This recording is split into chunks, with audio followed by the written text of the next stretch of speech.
Thank you. Okay, everyone, we're going to get going. I know that we've been having a wonderful conversation, and now we're going to shift a little bit. This is session 6, as Heather said. This is initiatives that support community resilience.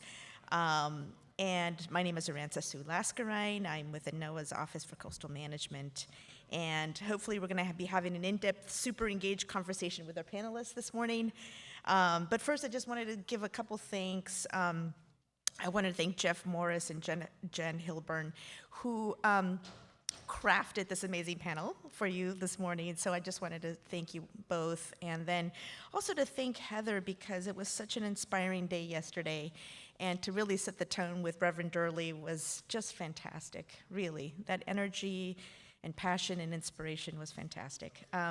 So we have a remarkable set of panelists representing mostly Georgia, but we have U.S. Virgin Islands, and we also have Florida represented as well. But more importantly is that we have, for the function of this particular theme of the conference, is that they represent different scales of government, including nonprofits, and also differing stages of building successful climate resilience initiatives. So that's what we're going to get into on this particular panel. And what is it like to grasp with the various stages of pulling together community resilience projects? What does it take from the initial idea and conception of community resilience to the policy and regulations to the actual implementation? So in this panel, you get a sense of those various continuum of implementing resilience. So we have amazing case studies. Our panelists are going to have one slide to really provoke, be provocative and visually stunning to set that template for conversation. And so I just wanted to mention real quick who our panelists are, and that's Dr. Kim Waddell from the University of Virgin Islands. Really a wonderful, wonderful person, polymath, really deep experience doing many, many wonderful things. Damon Mullis, who is the Ogeechee Riverkeeper Executive Director. Andrea Young-Jones, who's the Government Relations and Public Policy Director for the Georgia WAND program. And Alicia Brown, who is the Acting Director of the Office for Sustainability for the City of Savannah. So excellent for the City of Savannah. And Christian Kamrath, who's the Resilience Program Manager for the Office of Resilience for Miami-Dade County, Florida.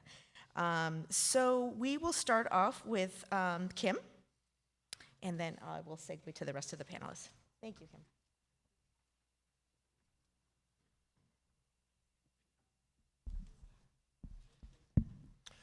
Well, good morning, and I'm proud to be up here representing both the U.S. Virgin Islands and the University of the Virgin Islands, where I'm a research director. I sort of jokingly refer to my job as a cat herder. I recruit and support researchers that come to the territory, and they're working on grants that range from the National Science Foundation, FEMA, NOAA, and USGS, and others. But today I'm going to speak about the soon-to-be-released Hazard Mitigation and Resilience Plan for the U.S. Virgin Islands. I lead a team that's based at the University of the Virgin Islands and partner with our colleagues in VITEMA, which is the Virgin Islands Territorial Emergency Management Agency. So when thinking about how this plan supports community resilience, I have to acknowledge that we're not quite there yet. And it's not just because the plan hasn't been formally approved by the governor of the Virgin Islands as well as FEMA themselves, but I'll return to some of those reasons in a little bit. So first, let me provide a little bit of context. You heard from Hillary Lohman, my colleague from the Virgin Islands yesterday, about where we are. It's 135 square miles across 3 or 4 populated islands and a lot of uninhabited keys. We're 1,100 miles from, Florida. We're about 40 miles east of Puerto Rico. And some of the other issues, though, that come up is our demographics. Hillary mentioned that our population has dropped by about 18% in the last census. And our population is predominantly Afro-Caribbean, about 80%, and we have about 30% of our families, more than 30% of our families are below the poverty level. And I think our remoteness, our geographic remoteness, the size, cost, economies of scale, these are all issues that influence a high cost of living and an unreliable supply chain, which is really important when you think about disaster response. The territory faces a mix of both old and new hazards or threats. Obviously, we're in the Hurricane Alley, which gets visited every year. We're also on the Atlantic and Caribbean plate, so we're in an earthquake zone, which means we're also vulnerable to tsunamis. We also see, because we're in the tropics, we have these heavy rain events, which are exacerbated for a lot of other reasons. But we also, climate change impacts, we're seeing the strengthening of storms and storm intensity. We see sea surface temperatures that others have reported are extremely high this past year. That has huge impacts on our offshore and marine ecosystems. But also sargassum and extreme heat events, which again, most of us in the Southeast experience and Caribbean experienced this past summer. But most hazard mitigation plans historically don't integrate climate change impacts. I mean, that's hard to fathom, but it's true until fairly recently.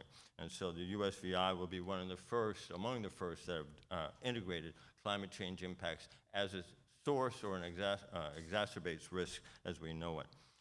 So what's particularly important or relevant to this discussion is the inclusion of resilience into this hazard mitigation plan, hence the term Hazard Mitigation and Resilience Plan.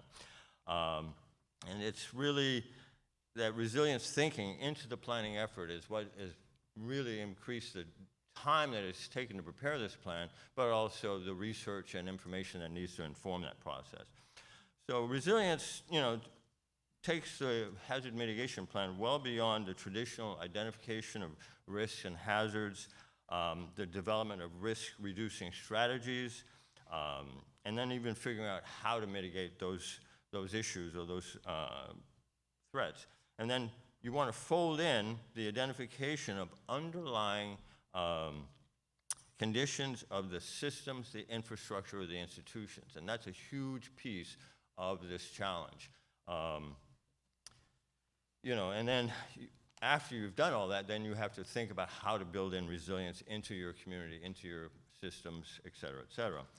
So now I'll turn to my first slide, where hopefully is available. Oh, oop. Big green button, thank you. Huh? Big green button, all right. There we go. All right. So this really sort of captures the key takeaways from our efforts over the last few years. So again, managing risk is not static, and nor is resilience. You have to think about these are both very dynamic, constantly changing over time, with obviously because of the changing environmental and socioeconomic variables. And so we need to manage them adaptively as we move forward, especially with the uncertainty that's associated with climate change. So, and then when you think about systems, we're working on identifying the underlying conditions of our infrastructure and institutions, and we analyze this in two different ways. One is to look at the essential services.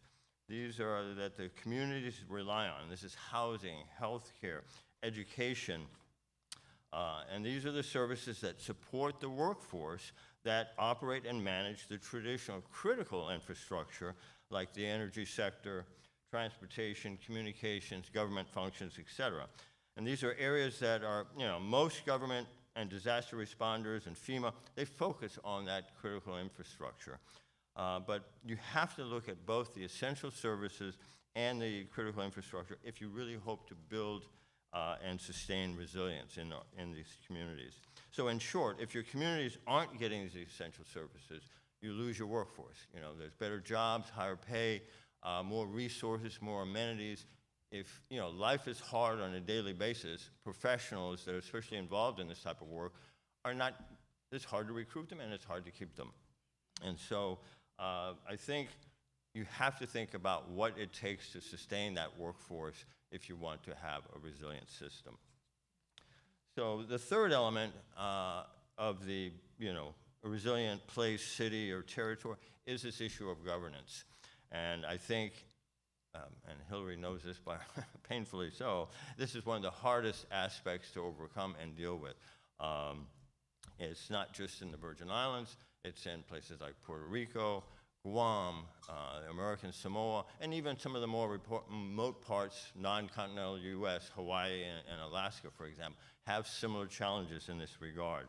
And so this is really, not to get too far off track, but this is a vestige of colonialism. I mean, this is, these are places that had been controlled by outside entities, and that colonial legacy in America was despite coming late to the game, was pretty lousy at being colonial masters. And so we have a bunch of legacy issues and challenges, but one of the primary challenges is having a local, well-functioning, organized government that is actually responsive to the needs of that territory, state, or what have you.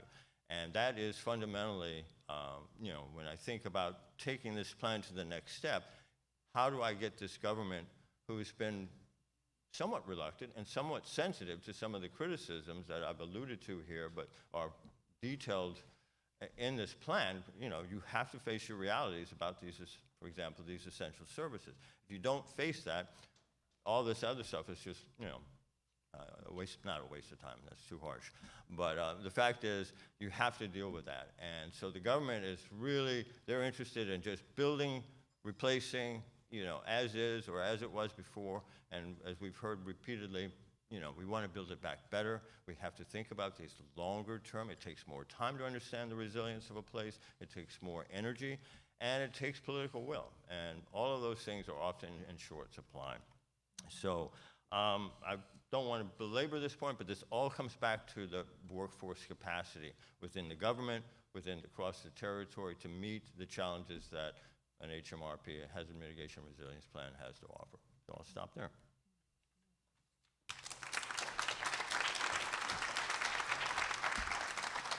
Thank you, Kim. And having just visited your beautiful campus on St. Thomas, I can tell you that you're doing terrific work there to prepare the workforce. Thank you. Let's move on to Damon.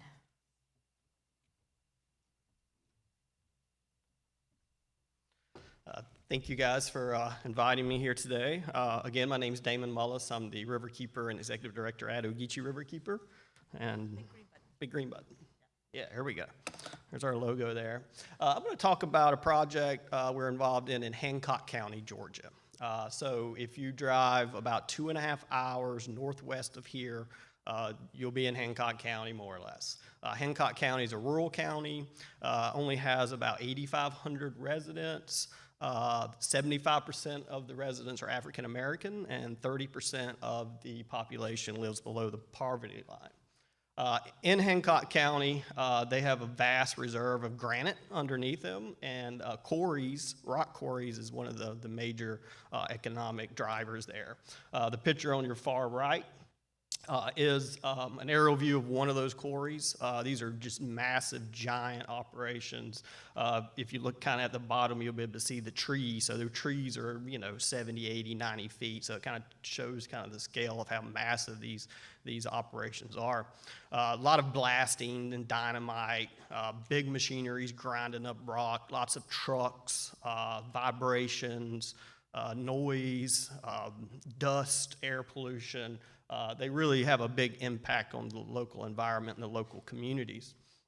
So Hancock County is pretty familiar with these operations, and it's a big part of the community.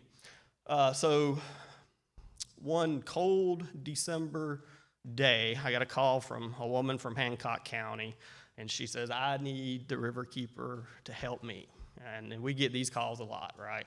And we're a small nonprofit, limited, resources. We kind of have to pick and choose who we help and who we can work with.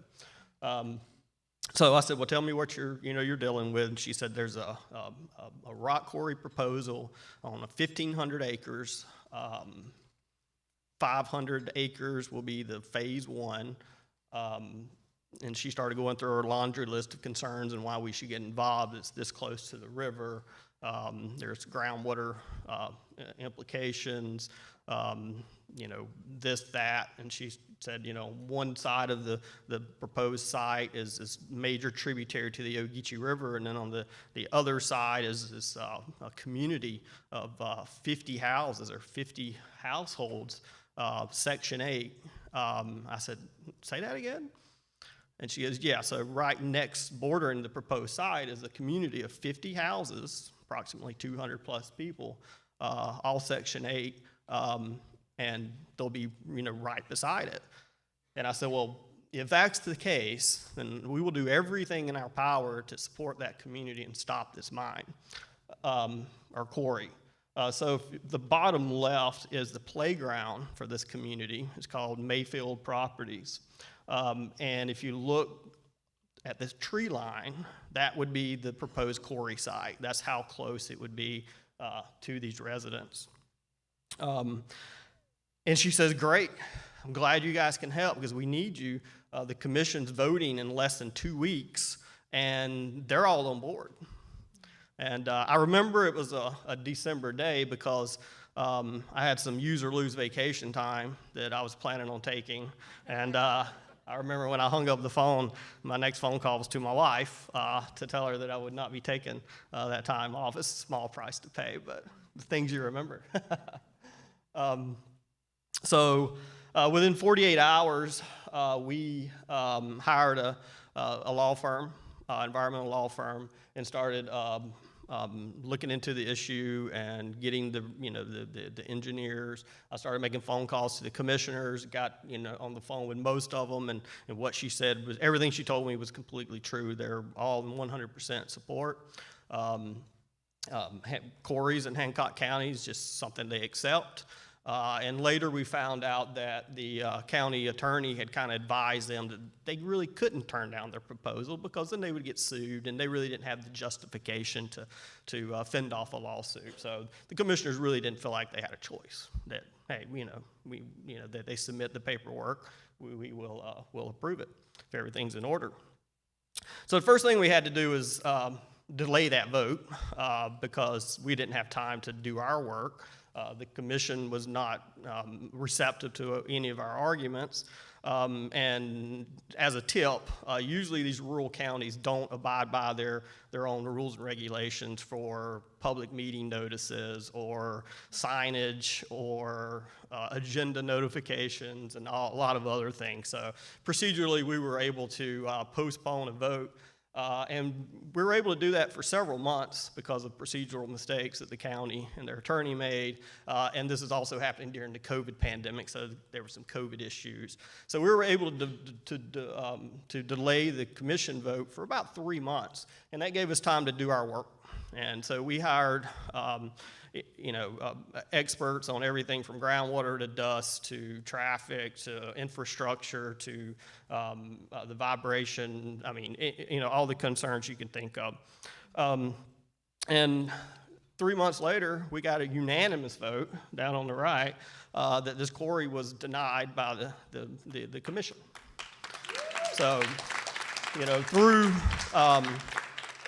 combination of grassroots organizing and hiring the necessary experts and a good law team, we were able to deliver a 500-page document to the commission that gave them all the justification they needed to say no. And that same document would protect them in a lawsuit, we felt, and so did they. So after that, it took a lot of resources for us to do this. The community really couldn't afford to help out. And the financial burden on a small nonprofit was a lot. It cost us over $50,000 for this just one issue. So after that, we had the grassroots mobilize. We had the commission on our side. They saw us as a friend. That first commission meeting, when they were ready to vote, and we told them they couldn't because they did some stuff wrong, and we had a bunch of angry citizens there. They didn't like us so much, but over time they got to see we were there to help and we were there to work with them. And so what we wanted to do is we wanted to parlay that into change. So when the developer proposed this quarry, he submitted a 7-page application. The property was zoned agricultural residential. He was just trying to get a special purpose use permit to put a quarry in. Most of the application was maps, and what it did say basically, to sum it up, is God put this parcel of land here when he made it, and for a quarry, obviously, it's perfect for it. And that's not, the decision makers need more information, right? Who is this going to impact? What are going to be the unintended consequences, et cetera? And so we reached out to Southern Environmental Law Center. We have some representatives here today, and said, let's use this opportunity to update some ordinances and change things in Hancock County. So we drafted changes to their ordinances that flipped the burden of giving these decision makers who's going to be impacted, how the environment is going to be impacted, from the nonprofits, the citizens, the grassroots organizations, to the developer. Thank you. And they unanimously approved that. And so what we are actively working now, with a lot of our partners, and a lot of you guys are in the room, is we want to use this as a template to go in other communities.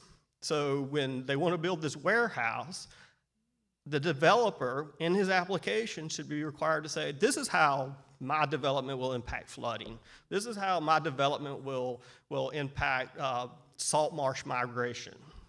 These are the people, these are the demographics and the economic condition and the health of the people in the surrounding area that I'll be impacted. That way the decision makers have all the information and all the justification they need to make, number one, a good decision, but number two, they can justify it so they don't have to worry about getting sued by these developers. So that's kind of what we're proposing, and if you're interested in getting involved in that, let me know, and thanks for having me again.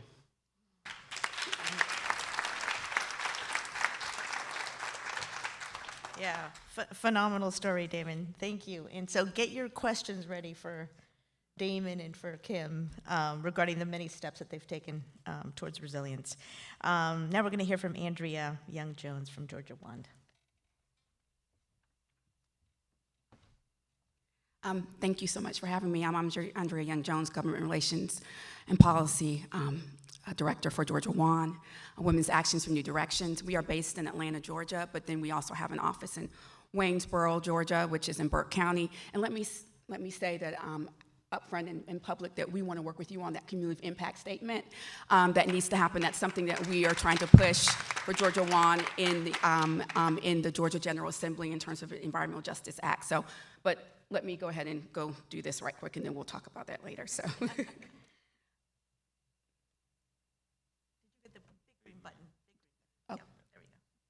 Okay. So, as I mentioned, Georgia Wand has an office in Burke County, Waynesboro, Georgia. And just to give you an idea of Burke County and Waynesboro, one of its big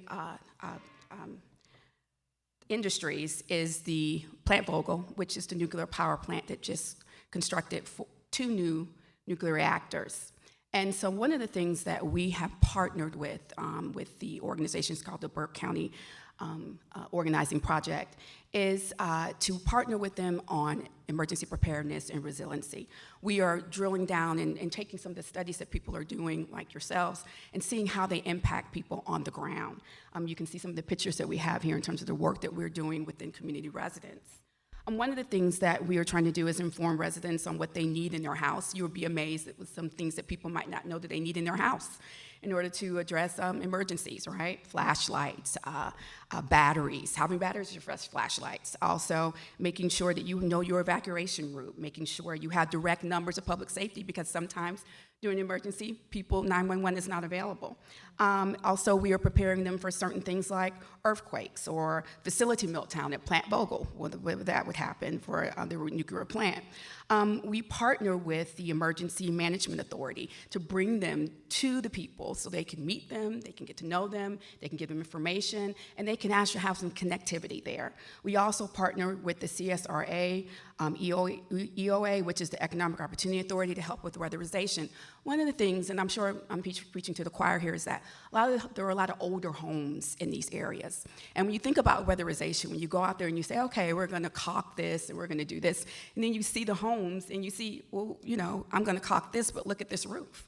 And so it limits your ability to really help people. So there might need to be some things that are happening ahead of time in terms of home repair, which is extremely expensive when you look at home repair. I used to work for the city of Houston, and we had a home repair program, and we could only do maybe 10 homes, right, a year, when you're dealing with a city of 2.3 million people. So those are the types of things that we look at in terms of funding, right? The ability to be able to really drill down and help people on the ground. There's one thing to have a big study because we know, but there's another thing to actually put that into fruition, and then you see where the impact and how far you can go. Another thing that we do is that we have partnered with the U.S. Action Network, which is USCAN. And one of the things that we get from them in terms of kind of like best practices, information that's happening in other areas, ways that we can work on a finite budget, also partnership opportunities. We are a small organization. We work on grant funding. So there's only so much we can do. And then, of course, we can apply for federal dollars, we can apply for state dollars, but those are finite resources too. And it also depends on the political will of the people who are in your particular county. Are they going to advocate for your county to get more money? Are they going to advocate for your local government to get more assistance? So those are the barriers and the challenges that we face. So we go to the people because we believe that the people are the best advocates for themselves. There's one thing for me to call a state senator or a representative on the phone and say this. Is another thing for their constituent to do it, who votes for them or not. So we try to encourage them in order to be involved. Another thing that we are doing is making sure that we actually bring people into the legislative environment in this General Assembly. A lot of people are a little afraid or uncomfortable about challenging or coming down to the State House in order to champion for their situation and to get resources and assistance. And so we become their advocates in order to help them do that and to give them those understanding. Our BCOP types of workshops that we do are center on public awareness, public safety. Also, they center on legislative process, public participation. So we try to combine all of the things that come into play in terms of people being able to advocate for themselves so they can get the things that they need to address emergency preparedness. Because the inequities in emergency preparedness is income. People sometimes cannot afford certain things, right? They can't afford to do the things that are needed. They might not be able to update their emergency kit every year. They might not be able to have batteries. So, we provide that resource, but we can only provide it for some people, for not everyone. So another inequity is shelter in place. I mentioned about home repair in people's homes. When people say we want you to hunker down and shelter in place, well, my shelter in place is not very conducive to my needs. Where do I go?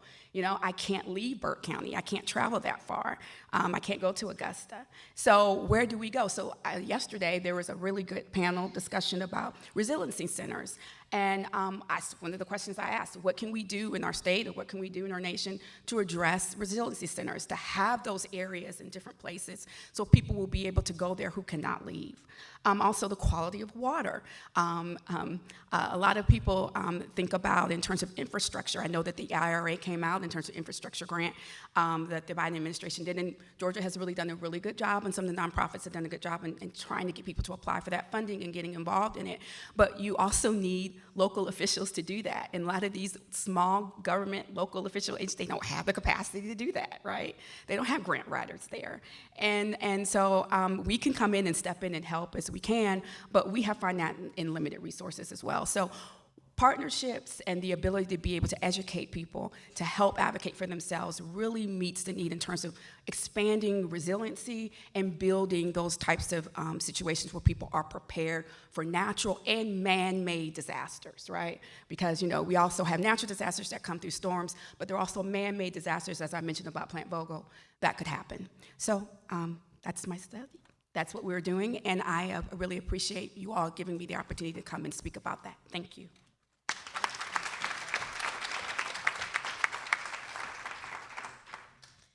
Thank you so much, Andrea, and for really shedding light on the importance of nonprofits and civil society. So next, let's go to Alicia Brown with the City of Savannah. Your slide already. Good morning, everyone. I had to check and make sure it was actually still morning because I'm always bad to make that mistake. So I'm with the City of Savannah Office of Sustainability, which works on both sustainability and resilience. And today I wanted to talk about our perspective on these issues because as we've seen throughout this conference and with this group of speakers, there's various levels of sustainability and resilience. There's the hyper-local where you're working with individual residents, and then there's more neighborhood scale, community scale, all the way up from there. So a lot of our work is very, very hyper-local in the sense that we work with individual residents. Savannah has 100% clean energy goals. That's kind of the reason for being for our office, so we approach our work through that lens. And we have a very broad definition of what sustainability and resilience are. From our perspective, it's not just about, are we using clean energy? Are we prepared to survive and recover from a hurricane? But it's looking at things like, are our communities socially resilient? Do they have those close ties that allow for more of a bounce back after those natural and man-made disasters?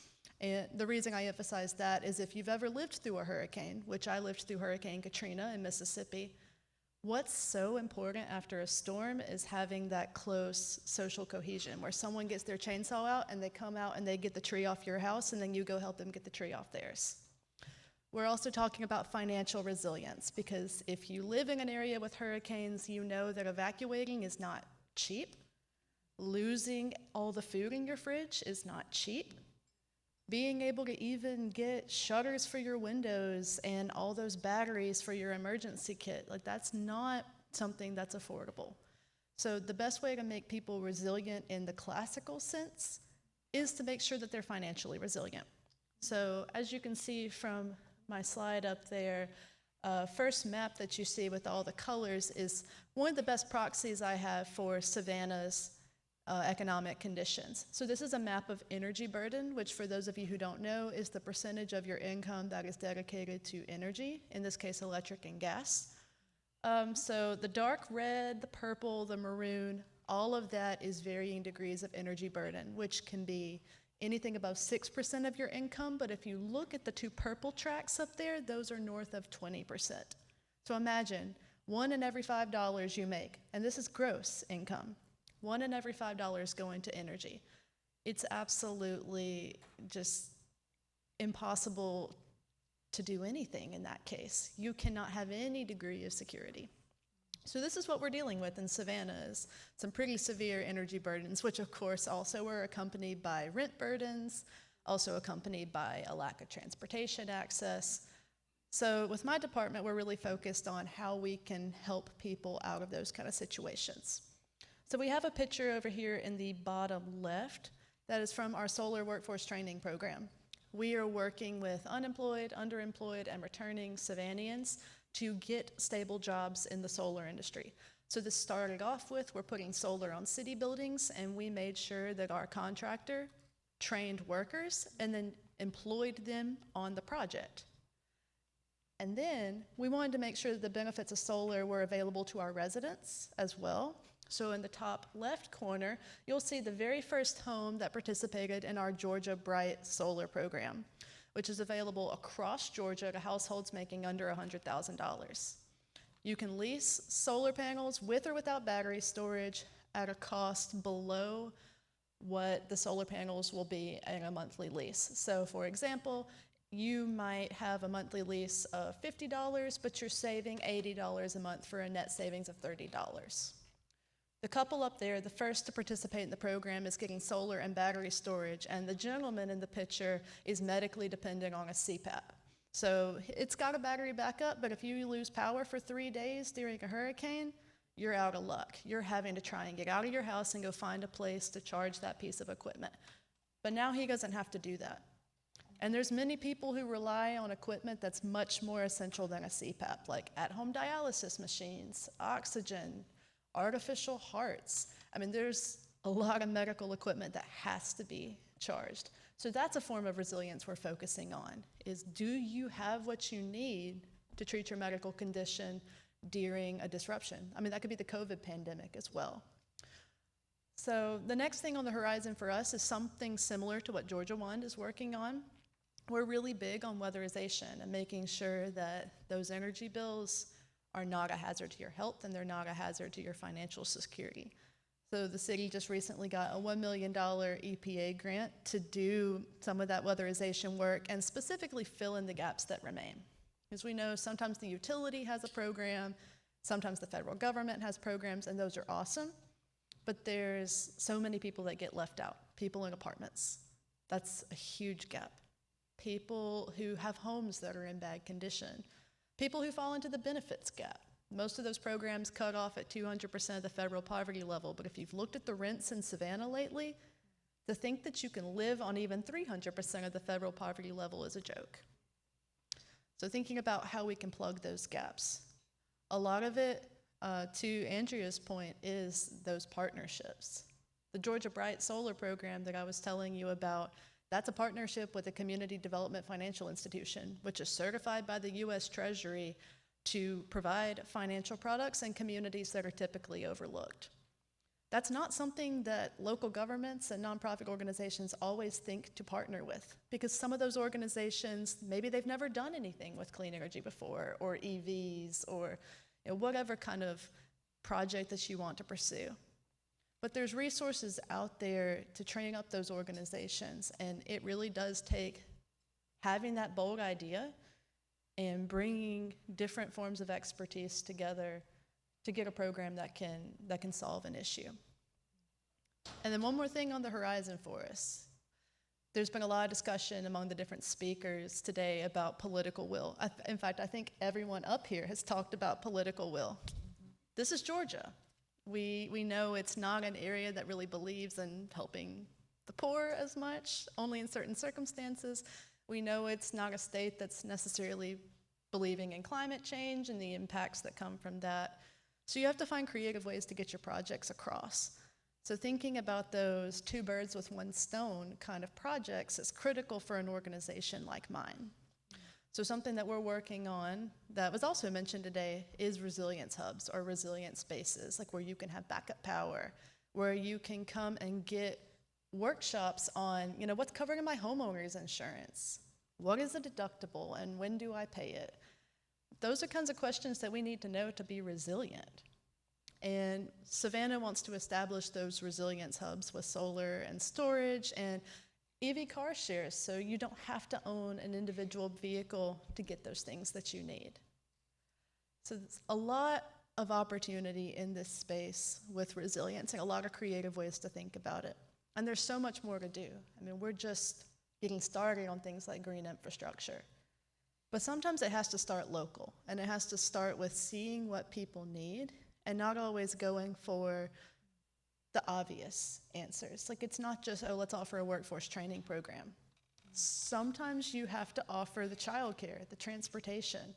Sometimes you have to have a flexible schedule, because if you're working with someone who's been incarcerated, you might have to work around a parole schedule. You might have to teach soft skills.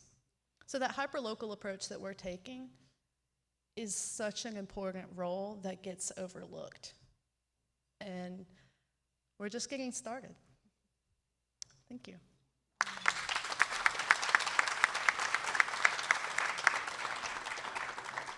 Thank you so much, Alicia, and really for helping us to expand that definition of resilience into financial resilience and also emotional and medical resilience as well. I know Reverend Durley mentioned that yesterday as well. Lastly, Christian Kamrath, Miami-Dade County. Thank you.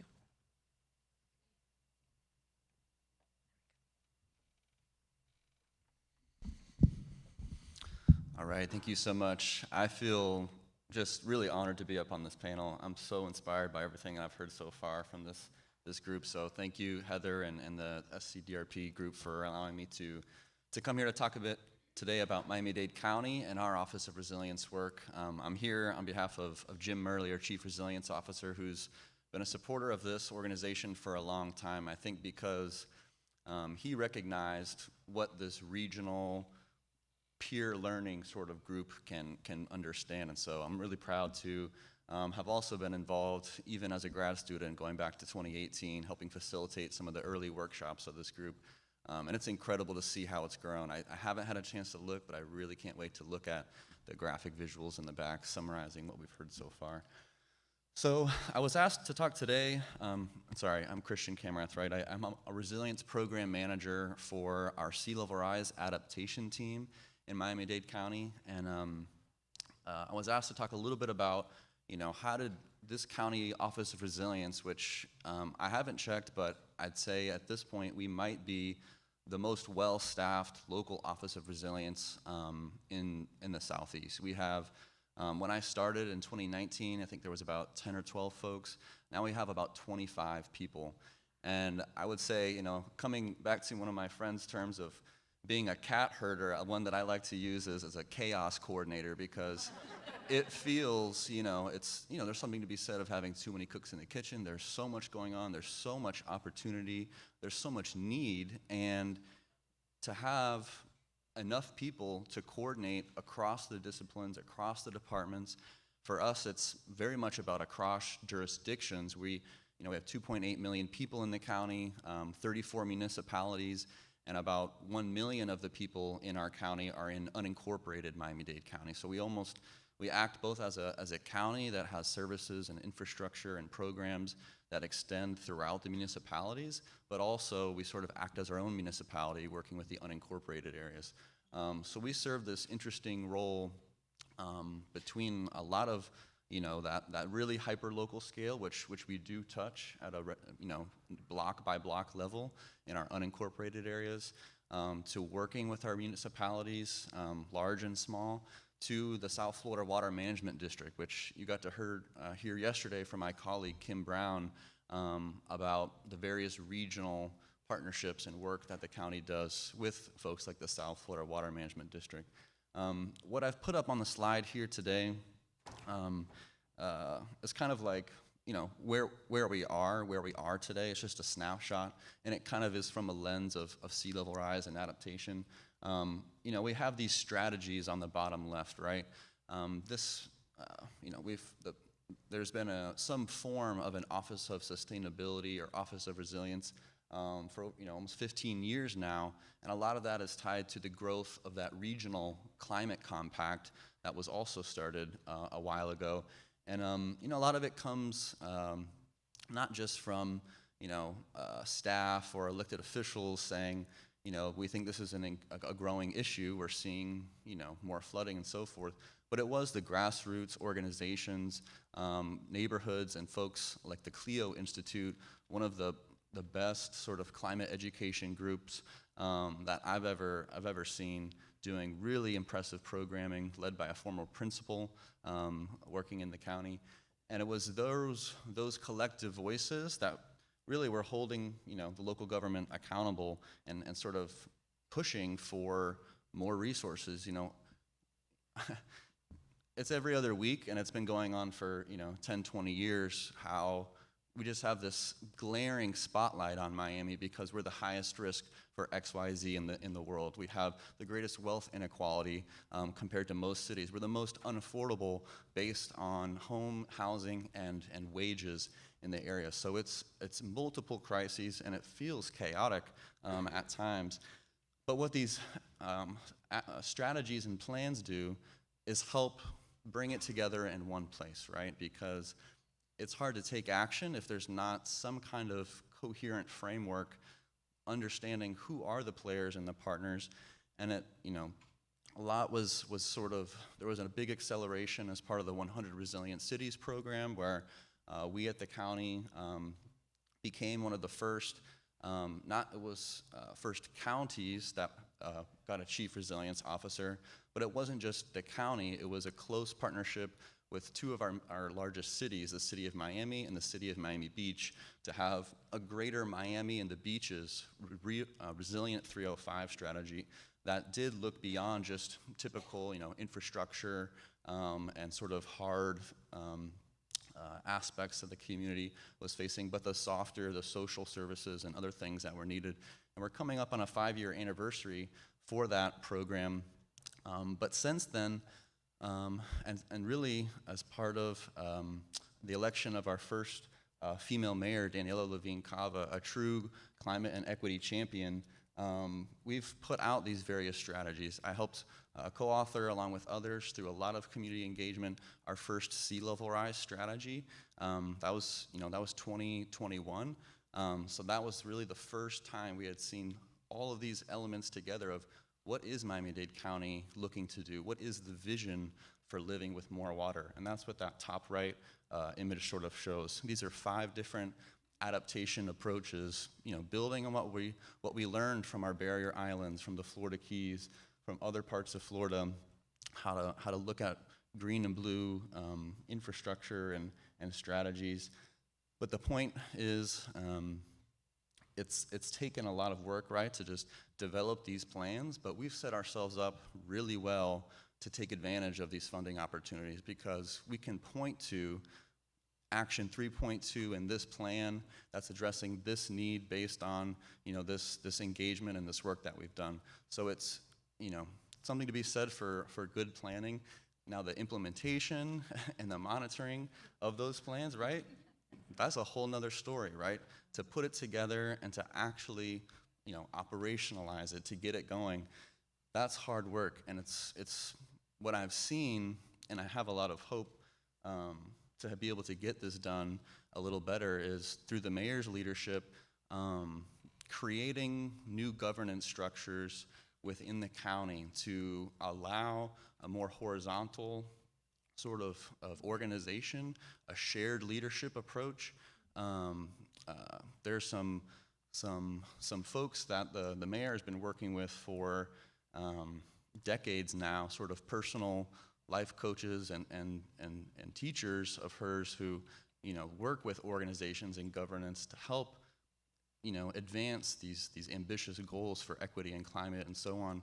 And I've been really impressed working with these two folks who are really taking a microscope to the leadership training, how the organization is organized, and trying to figure out how do you really change a culture within a huge organization with over 30,000 employees like Miami-Dade County. And that's also led to the elevation of our Office of Resilience. Prior to Mayor Cava, right when I started, we were an Office of Resilience that was sort of buried in one of the departments, right? And we know our work spans across multiple issues, multiple departments, so we were having to go up and then out, and people were not wanting to hear what we had to say, right? We didn't have the authority to say, this is a critical issue.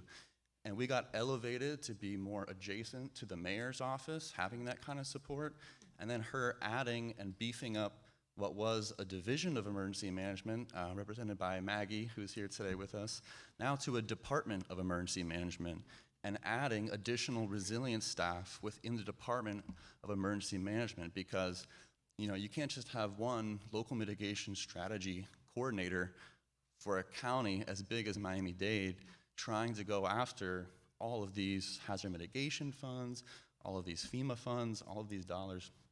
And so I think I just wanted to say these strategies and action plans have really helped set the foundation for this work, and now we're doing the hard work of implementing. And part of that is being done through a program that my team leads called the Adaptation Action Area Planning Efforts.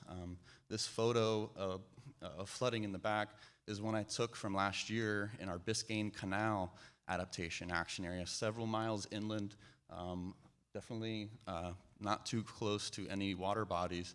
But this was, you could probably take a guess of what kind of water is this and how long did it stay there? Is it salty? Is it polluted?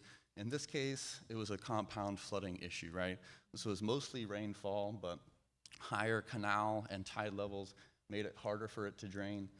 And there's a lot of, leaking septic systems in these neighborhoods that are leaking pollution not only into the groundwater in the bay, killing seagrass and other parts of Biscayne Bay, but it's a public health crisis as well because, we hear from residents in meetings just in the last few weeks what it's like to hear the rain and know that you might not be able to take a shower or flush your toilet if you get X number of inches in that day. And that's because the septic systems can't function with groundwater levels that are too high.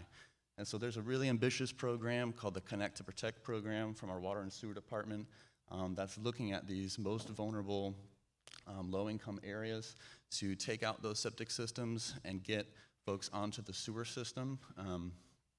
But it kind of raises another question and a challenge, which is, you solve one of these issues, and it's critical, taking out a septic system that helps with the public health, the environmental health. But what about the homes themselves? What about the roads and the sidewalks that people rely on to get to jobs and to get to school? And that's where this adaptation action area work is intended to come in, is to say, how do we, not be so reactionary to this issue of, okay, we know this is a big issue. It can take years to line up funding, design projects, just to tackle one piece. But how do we develop, an adaptive management approach where we look at the risk of the homes, the risk of the roads, and do so in a phased way, leveraging funding wherever we can to, only have to tear up the road one time, right? And try to work with the community where they want to see a certain vision implemented and build that future work. I just want to echo. Oh yeah. Oh, I'm so sorry. Yeah. I'll just wrap up by echoing the first orange box there about critical infrastructure and connections. It's just echoing a lot of what we heard yesterday about relationships and building those critical relationships. As a recovering perfectionist, I know that if you don't get, dozens and dozens of people at a community meeting, that doesn't necessarily mean it's not helpful. If you make at least a few critical connections with those key people who are tuned in and ready to go, that can have an amplifying effect. So that's the type of work we're trying to do in Miami-Dade, and I look forward to the discussion. Thank you.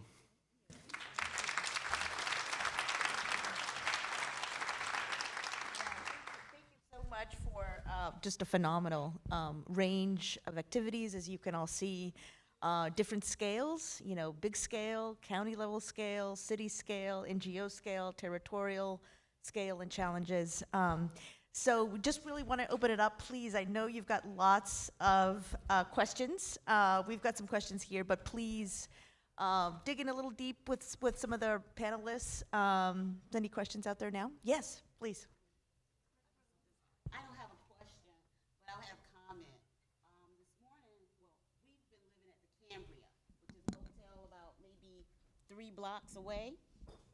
Hello? Okay. We've been living at the Cambria, which is about maybe 3 blocks away.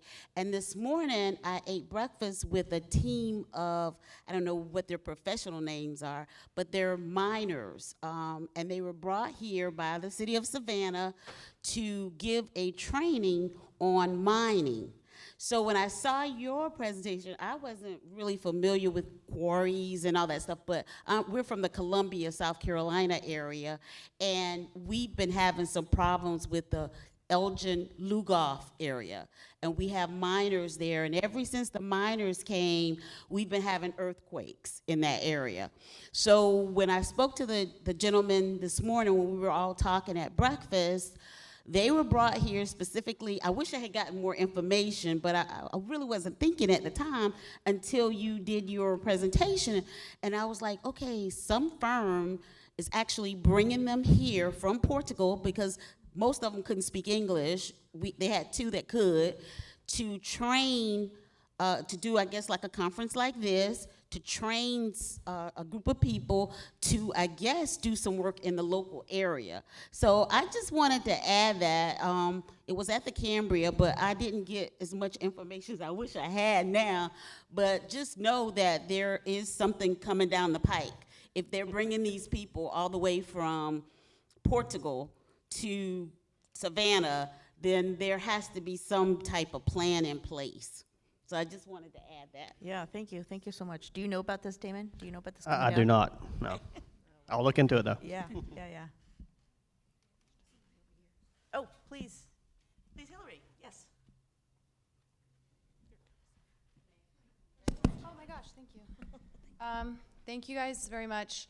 In the interest of time, thank you very much. I would love to hear what you guys think or have experienced or perceive is the role of the media in all of this. I think we all have access to the media, so you heard from me yesterday, and I work for a local government agency.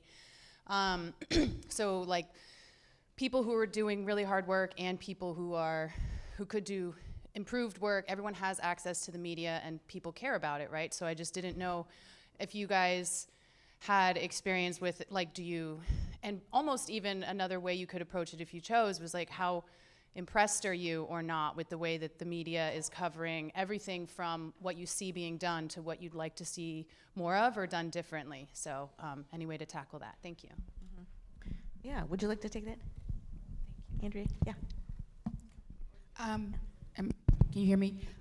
In terms of media, local media, very good, but as you all probably know, local media has not had the kind of influence that it's had in the past, right? A lot of newspapers, local media have closed down. So having relationships with reporters and things like that are very, very good. I tend to notice that local media kind of comes out when there is a natural disaster, and they don't really focus on the pre-planning or what people are doing within their communities to address that. A lot of things can happen with PSAs, public service announcements. They don't really push those out, I think, as much anymore unless there is a natural disaster. So I think the idea of media has kind of changed so much to sensationalism that it does not, I think, inform as much as it used to or had in the past. If I can add something on that really quickly.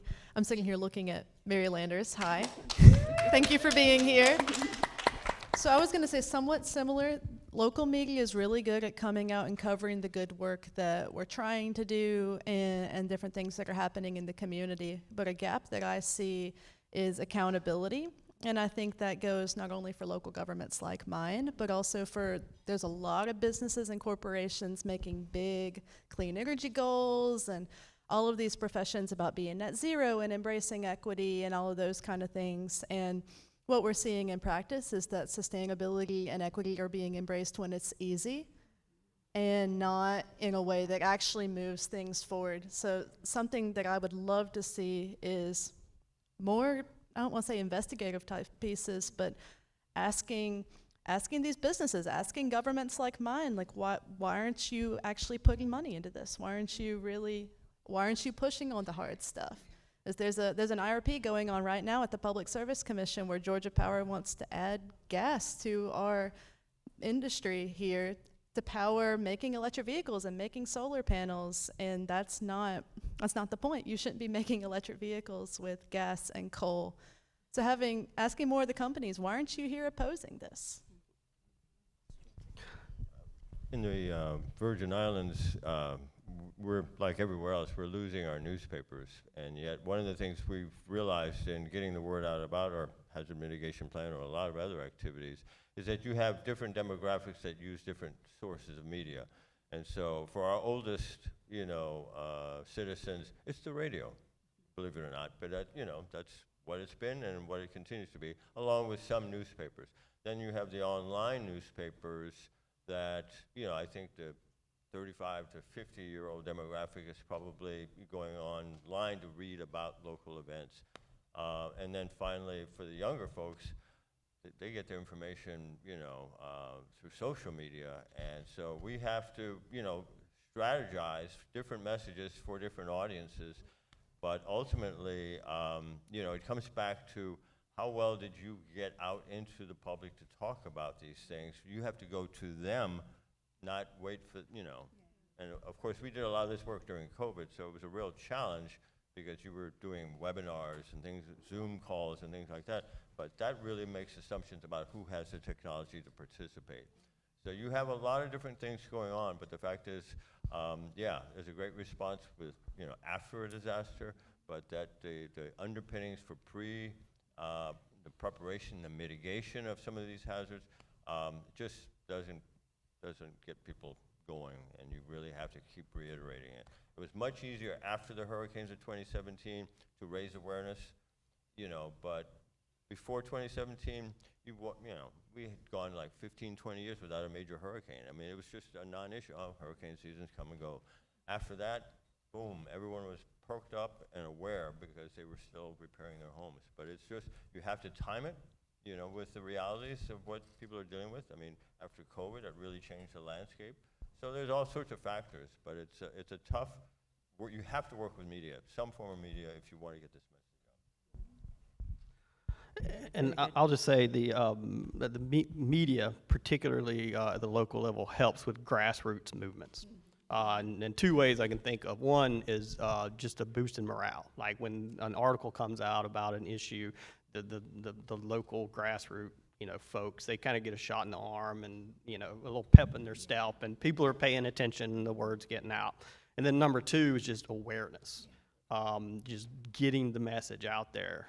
For example, there's a grassroots movement in my watershed about some groundwater issues, and there's a private, or not private, but I don't know, I guess it is private, Facebook group around it, and they had, 500 or 600 members.